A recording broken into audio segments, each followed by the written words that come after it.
안녕하세요. 반갑습니다. 저는 선생님 Alan. My name is Teacher Alan and welcome to Eco Korean Language Tutorial.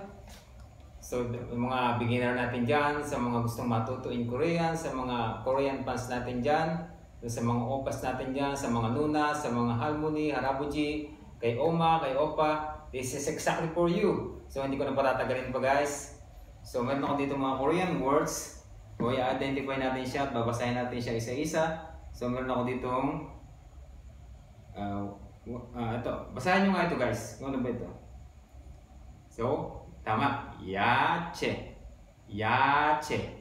Yache.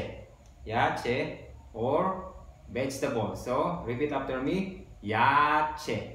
Yache or vegetable in English. So, at the bottom, meron ako dito mga example ng yache or vegetable. So, this one, ang ating first example is 감자, 감자, 감자, 감자 or potato, potato or patatas. So, ang ating second example is tomato, tomato, tomato, tomato or yung tomato or yung kamatis natin in Tagalog. Well, number 3 example is 양파, 양파, 양파, 양파 or onion or yung sibuyas natin. So, basahin ulit natin. Yache, yache, yache or vegetable.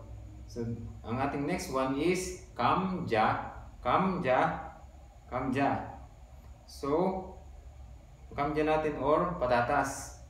Tomato, tomato, tomato or tomato para lang siyang Tagalog, di ba? So, ang next one natin is yangpa, yangpa or yung onion or sibuyas natin.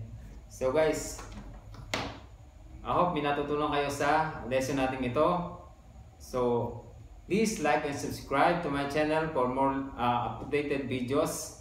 So yan guys, di ba? Learning Korean is fun and easy. So guys, kung may natutunan kayo, please subscribe to my channel. And see you again in my next video. 감사합니다. 안녕히 계십시오.